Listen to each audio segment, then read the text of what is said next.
ಈ ಬಾರಿಯ ದೀಪಾವಳಿ ಉಡುಗೊರೆ ಅಂತ ಕೇಂದ್ರ ಸರ್ಕಾರದಿಂದ ಈ ಸ್ವದೇಶಿ ಉತ್ಪನ್ನಗಳಿಗೆ ಮೇಕ್ ಇನ್ ಇಂಡಿಯಾಕ್ಕೆ ಹೆಚ್ಚಿನ ಪ್ರೋತ್ಸಾಹವನ್ನು ಕೊಟ್ಟಿದ್ದಾರೆ. ಇದರ ಬಗ್ಗೆ ನಿಮ್ದೊಂದು ಒಪಿನಿಯನ್. ವಿಶೇಷವಾಗಿ ಸಾಮಾನ್ಯ ವರ್ಗದವರಿಗೆ ಬಹಳ ಅನುಕೂಲವಾಗುವ ಯೋಜನೆ. ಇನ್ನೊಬ್ಬರವರೇ ಅವಲಂಬಿಸಿ ಇರಬಾರದು, ನಾವು ಬೇರೆ ದೇಶಗಳಿಗೆ ನಾವು ಅವಲಂಬಿಸಿ ಇರಬಾರದು. ಹೀಗೆ ವಿಶೇಷವಾಗಿ ಯುವ ಪೀಳಿಗೆ ಇದನ್ನು ಬಹಳ ಒಳ್ಳೆಯ ರೀತಿಯಲ್ಲಿ ಮುಂದುವರಿಸಿಕೊಂಡು ಹೋಗ್ಬೇಕು. ಯಾಕೆಂದ್ರೆ ಈಗಿನ ಕಾಲದಲ್ಲಿ ನಿರುದ್ಯೋಗದ ಸಮಸ್ಯೆ ಬಹಳಷ್ಟಿದೆ. ಮೇಕ್ ಇನ್ ಇಂಡಿಯಾ ಮುಂದೆ ಒಳ್ಳೆ ಫ್ಯೂಚರ್ ಇರಬಹುದು, ಅದಕ್ಕೆ ಫ್ಯೂಚರ್ ಬರಲಿ ಹೇಳಿ ನಮ್ದೊಂದು ಅಭಿಪ್ರಾಯ.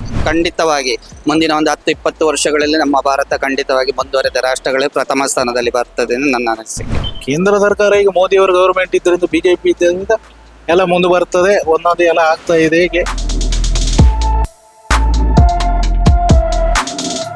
ಈ ಬಾರಿಯ ದೀಪಾವಳಿ ಉಡುಗೊರೆ ಅಂತ ಕೇಂದ್ರ ಸರ್ಕಾರದಿಂದ ಈ ಸ್ವದೇಶಿ ಉತ್ಪನ್ನಗಳಿಗೆ ಮೇಕ್ ಇನ್ ಇಂಡಿಯಾಕ್ಕೆ ಹೆಚ್ಚಿನ ಪ್ರೋತ್ಸಾಹವನ್ನು ಕೊಟ್ಟಿದ್ದಾರೆ. ಇದರ ಬಗ್ಗೆ ನಿಮ್ದೊಂದು ಒಪಿನಿಯನ್. ಬಹಳ ಒಂದು ಉತ್ತಮವಾದ ಯೋಜನೆ ಇದು. ಕೇಂದ್ರ ಸರ್ಕಾರ ಜಾರಿಗೆ ತಂದ ಬಹಳ ಅಂದ್ರೆ ಬಹಳಷ್ಟು ಒಂದು ಎಲ್ಲರಿಗೆ ಇದು ಒಂದು ವಿಶೇಷವಾಗಿ ಸಾಮಾನ್ಯ ವರ್ಗದವರಿಗೆ ಬಹಳ ಅನುಕೂಲವಾಗುವ ಯೋಜನೆ.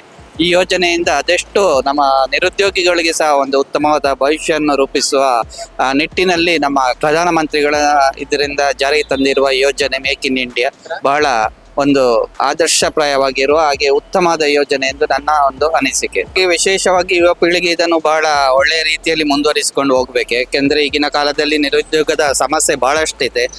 ನಮಗೆ ಒಂದು ಒಳ್ಳೆ ರೀತಿಯ ಉದ್ಯೋಗ ಸಿಗಬೇಕೆಂಬ ಹಂಬಲವನ್ನು ಬಿಟ್ಟು ಈ ರೀತಿಯ ಒಂದು ಮೇಕ್ ಇನ್ ಇಂಡಿಯಾ ಯೋಜನೆಯನ್ನು ನಮ್ಮ ಯುವ ಪೀಳಿಗೆ ಆದಷ್ಟು ಉತ್ತಮ ರೀತಿಯಲ್ಲಿ ಇದನ್ನು ಮುಂದುವರಿಸಿಕೊಂಡು ಹೋದ್ರೆ ಅವರಿಗೆ ಉತ್ತಮ ಭವಿಷ್ಯ ಇದೆ ಎಂದು ನನ್ನ ಒಂದು ಅಭಿಪ್ರಾಯ. ಕೇಂದ್ರ ಸರ್ಕಾರ ಬಹಳಷ್ಟು ಯೋಜನೆಗಳನ್ನು ಇಂದಿನ ದಿನಗಳಲ್ಲಿ ಜಾರಿಗೆ ತಂದಿದೆ. ಇದರ ಮಾಹಿತಿ ಕೊರತೆಯೂ ಇದೆ ನಮ್ಮಲ್ಲಿ, ಸಾರ್ವಜನಿಕರಲ್ಲಿ ಇದರ ಬಗ್ಗೆ ಮಾಹಿತಿ ಕೊರತೆ ಇದೆ. ಇಂಥ ಯೋಜನೆಗಳನ್ನು ಆದಷ್ಟು ಬೆಳಕಿಗೆ ತಂದು ಸಾರ್ವಜನಿಕರಿಗೆ ನಿಮ್ಮಂಥ ಮಾಧ್ಯಮದ ಮೂಲಕ ಸಾರ್ವಜನಿಕರಿಗೆ ಇಂಥ ಯೋಜನೆಗಳು ಬೆಳಕಿಗೆ ಬರಬೇಕು ಮತ್ತು ಇಂಥ ಯೋಜನೆಗಳನ್ನು ಆದಷ್ಟು ನಮ್ಮ ಸಾರ್ವಜನಿಕರು ಬಳಸಿಕೊಳ್ಬೇಕಂತ ನನ್ನದೊಂದು ಅಭಿಪ್ರಾಯ. ನಮ್ಮ ದೇಶ ಮುಂದುವರಿದ ರಾಷ್ಟ್ರಗಳಲ್ಲಿ ಇದೀಗ 4ನೇ ಸ್ಥಾನದಲ್ಲಿದೆ.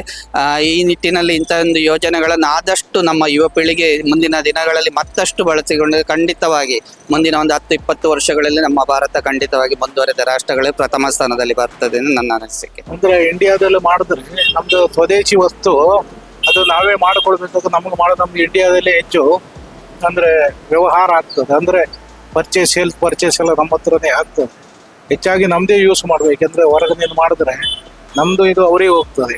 ಹೆಚ್ಚಾಗಿ ನಮ್ಗೆ ಬರಬೇಕು. ನಾವು ಮಾಡಿದಂತ ಯಾವುದೇ ನಮ್ಮ ಜನರೇ ಅದ್ರ ಲಾಭ ಪಡಿಬೇಕು. ಅದಕ್ಕೆ ನಮ್ದು ನಾವೇ ಮಾಡಿದ್ರು ಕೂಡ ದೇಶ ಮುಂದೆ ಹೋಗುದಿಲ್ಲ. ಇನ್ನೊಬ್ಬರವರೇ ಅವಲಂಬಿಸಿ ಇರಬಾರದು, ನಾವು ಬೇರೆ ದೇಶಗಳಿಗೆ ನಾವು ಅವಲಂಬಿಸಿ ಇರಬಾರದು.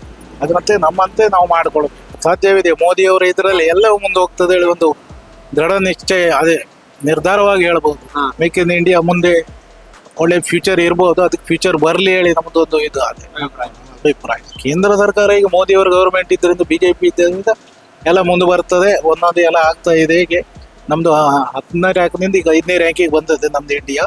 ಅದರಿಂದ ನಾವು ಇನ್ನು ಮುಂದೆ ಬರ್ತೇವೆ ಹೇಳುವಂತ ಒಂದು ನಮ್ಗೆ ಅದು ಮತ್ತು ಖುಷಿನೂ ಕೂಡ ಹೌದು. ಈ ನಮ್ದು ಗವರ್ಮೆಂಟ್ ನಲ್ಲಿ ಆಗಬಹುದು.